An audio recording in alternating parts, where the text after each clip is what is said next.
کہ میرے نبی پاک علیہ السلام نے تربیت کی تھی نا حضرت فاطمہ کی. فرمایا بیٹے تیرا خامد اسی طرح ہے کہ جس طرح تیرے لیے مجازی خدا ہوتا ہے.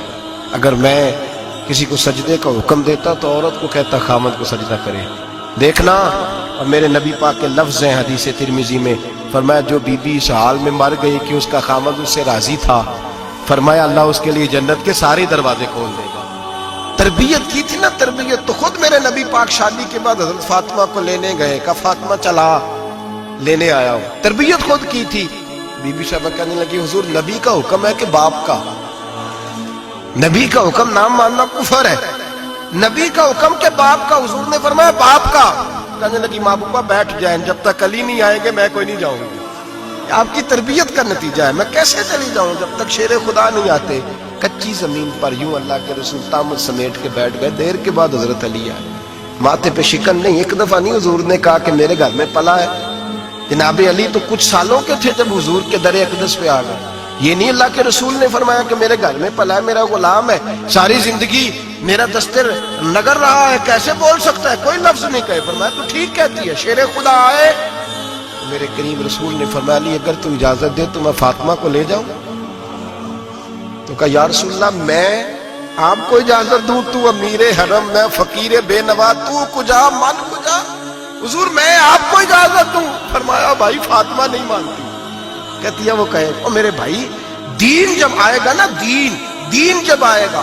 سیدہ طیبہ طاہرہ حضرت ختیجۃ الکبریٰ کی سہیلی ملنے آئی اور حضرت ختیجہ کے پھٹے ہوئے کپڑے اور پیبند والے کپڑے دیکھ کے تو رو پڑی. کہنے لگی تم مکے کی ملکہ تھی اور دنیا تیری مثال دیتی تھی، اور ختیجہ یہ تو نے کیا حال کر لیا؟ فرمایا چپ کر، میں اس حال میں راضی ہوں جس میں میرے رسول راضی ہے.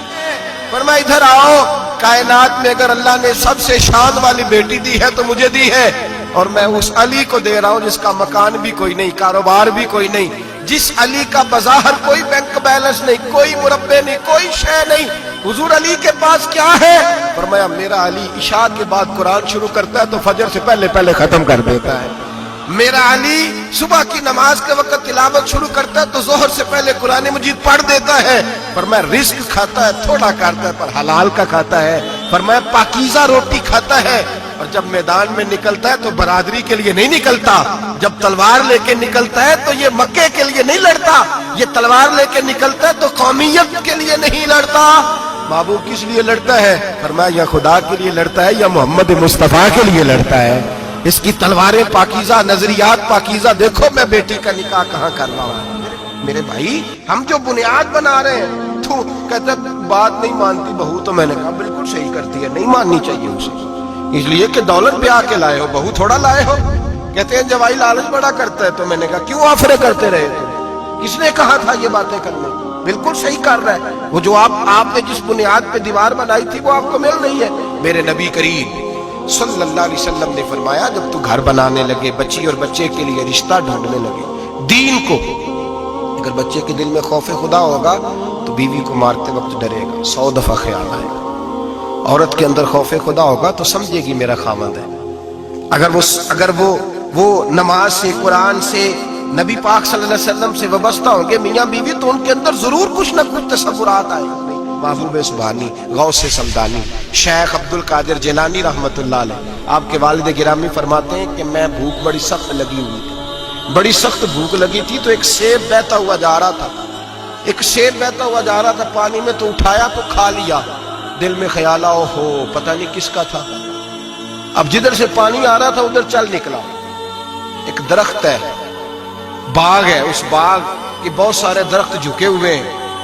اس دریا کی جانب پتہ کیا کس کا ہے، سمجھ آئی کہ انہی کے باغ سے وہ سیب جو ہے بہ کے گیا ہوگا. کہتے ہیں مالک کے پاس گیا، میں نے جا کے کہا بزرگوں، بڑے نیک آدمی تھے، ان سے میں نے کہا بزرگوں، غوث اعظم کے والد کہتے ہیں، میں نے کہا بزرگوں ایک سیب کھا لیا ہے. تو پریشان ہوں کہ وہ میرے لیے جائز نہیں تھا، بڑی کہہ کرنے کی کوشش کرتا ہوں نکلتا نہیں، مہربانی ہو جائے.